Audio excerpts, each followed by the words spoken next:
Mr. Speaker, I've come to this floor nearly every week since the sequester took effect in March to highlight its dangerous consequences to our national security, its harmful impact on our economy, and the pain it is causing the most vulnerable people in our country.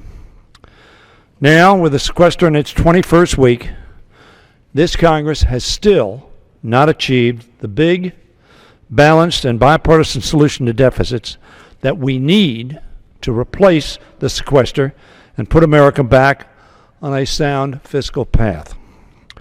Only such an agreement, Mr. Speaker, can provide a viable alternative to the irrational cuts this sequestration has imposed. Those cuts are already exacerbating the many challenges we face as a nation.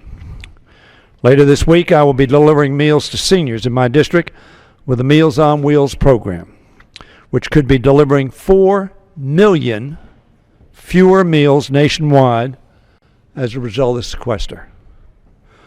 One small business owner from my district recently reached out to my staff to say that he was personally impacted by Meals on Wheels when the grandmother who raised him was diagnosed with cancer and came to rely on Meals on Wheels during the final part of her life. He couldn't believe that, after all the good work the Prince George's County Meals on Wheels office had done, that they were being forced to reduce their operations significantly as a result of the sequester. Surely, Mr. Speaker, the richest country on the face of the earth does not need to leave people, particularly seniors, who can't get out, hungry. Other harmful effects of the most vulnerable Americans include an 11% cut to emergency unemployment insurance payments and 125,000 fewer rental assistance vouchers. Mr. Speaker, as many as 70,000 children could be kicked out of Head Start. They're only going to be 4 once, including approximately 800 children in my own state. I read on Monday in the Washington Post about the Whitney Young Head Start Center in Yonkers, New York, Mr. Speaker, which has served primarily Hispanic families for more than 12 years, teaching kids English and providing them medical services and meals. It closed down on Friday, a victim of sequestration.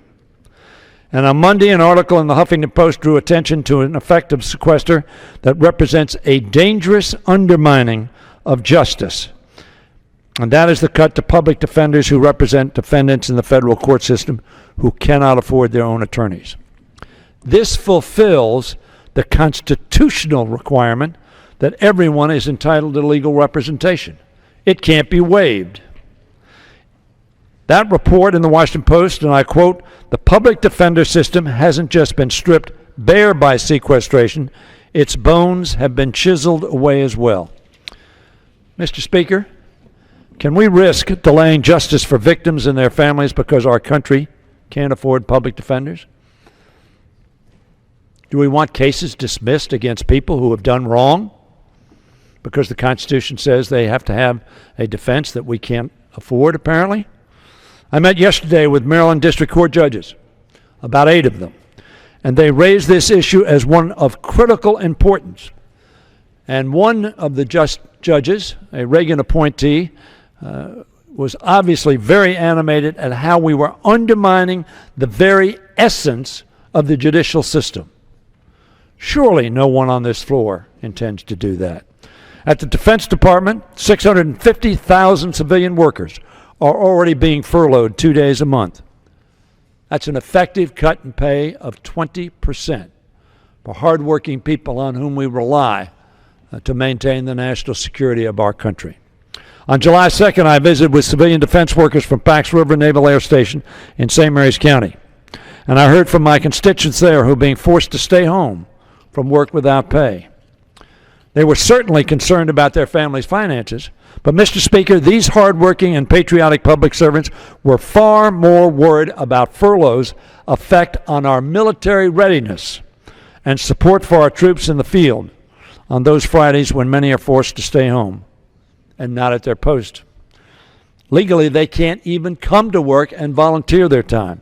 The sequester is hurting morale and putting our security at risk, Mr. Speaker, at a moment when our troops are still in harm's way every single day.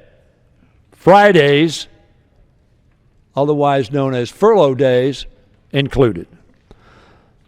I'll be going to another installation in Maryland's 5th District on Friday, Mr. Speaker, the Naval Surface Warfare Center at Indian Head, to meet with civilian employees there.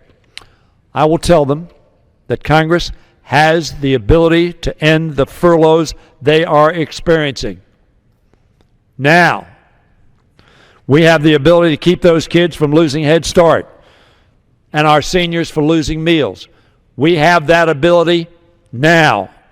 We can do so by coming together in a bipartisan way to replace the sequester with a balanced alternative that includes spending cuts and, yes, revenues. This is what Budget Committee Ranking Member Chris Van Hollen has put forward 7 times, Mr. Speaker, only to see it prevented by the majority from receiving a vote. The Speaker says, let the House work its will.